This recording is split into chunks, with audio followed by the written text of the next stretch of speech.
Sejauh ini karena informasi yang saya dengar baru Golkar yang melakukan penunjukan langsung ya kan kepada calon wali kota untuk maju di pilkada Balikpapan ya kan. Nah sementara partai-partai lain belum. Apa yang menyebabkan itu? Apakah mereka terbelenggu misalnya ya dengan yang seperti dikatakan Pak Basir tadi bahwa ini ada terkait dengan pilkada gubernur, pilkada tingkat 2 gitu kan. Apa yang menyebabkan partai-partai yang lain di luar Golkar masih terkesan malu-malu atau ragu-ragu itu? Jadi partai politik ini kan sekarang ini kan punya kepentingan masing-masing. Kalau bisa misalkan Golkar semua mulai dari gubernurnya sampai bupatinya kan gitu ya, semuanya kan gitu maunya. Nah, kemudian sama juga partai-partai lain lah menginginkan seperti itu ya, karena pengen juga semua jadi penguasa kan gitu ya, yang mendominasi kan gitu ya. Nah sekarang ini kan tinggal nanti lebih-lebih nggak selalu sama di gubernur misalkan berbeda itu sudah pasti kan gitu. Terkecuali memang tadi sih bilang orangnya kompeten, suaranya juga mencukupi, maka potensinya juga bagus. Tapi dilihat lagi dari misalkan tingkat elektabilitasnya. Nah tingkat elektabilitas ini kan tercermin dari kepuasan masyarakat, kan gitu ya. Nah kalau kita mencermin di Balikpapan, kalau dan ini juga sekaligus saran kita dari masyarakat Kota Balikpapan kepada DPP gitu ya. Ya jangan misalkan silau dengan tadi lobby formalitas mengungguli tadi daripada kenyataan.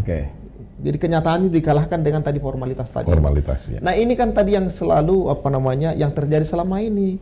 Nah, sebenarnya yang dikorbankan adalah masyarakat. Nah, masyarakat sekarang inilah mencari partai-partai politik tadi yang punya nyali, keberanian gitu loh. Dan ini sebenarnya udah dimulai Nasdem, salah satunya karena dia bentuk perlawanannya adalah terhadap proses koalisi besar di tahun kemarin melawan karena tadi ada pemaksaan dengan membeli partai-partai kan gitu ya, menyatakan sikap, akhirnya diperolehlah itu kan. Nah masyarakat sekarang mencari itu. Nah kalau kita diamati sekarang di medsos dengan keberadaan Kota Balikpapan, katakan saja tentang positif terhadap pemerintahan Kota Balikpapan pasti masih direspon negatif. Apalagi dibikin statement negatif pasti berdobel-dobel komentar negatifnya kan gitu ya. Nah, salah satu contoh kemacetan kita luar biasa nih. Sekarang yang di jalur 2 Jalan Mukmin Faisal itu nggak selesai sampai sekarang. Padahal itu adalah sebuah jawaban. Justru yang dikerjain yang lain-lain.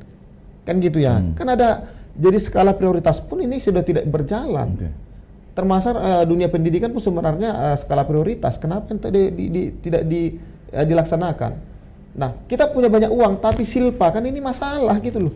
Orang Afrika sana kan tidak punya uang, mereka minjam. Kita punya uang ngabisin aja nggak pinter, nggak cakep gitu loh. Ngabisin aja nggak cakep gitu loh. Terus menggunakannya pun tidak tidak tepat sasaran. Pemerintah ini memang sudah bekerja baik, tetapi masih jauh dari baik gitu loh.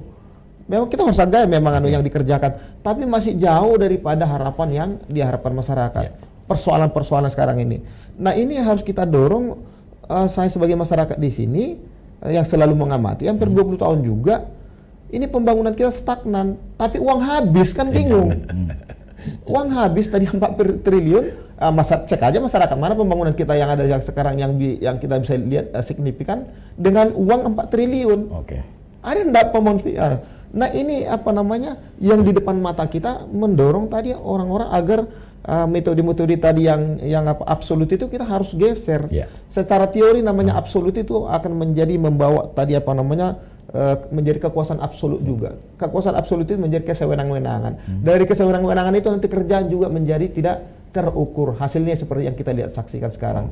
Dengan uang segitu harusnya kualitasnya bagus. Seharusnya ada partai Golkar yang bisa menjawab.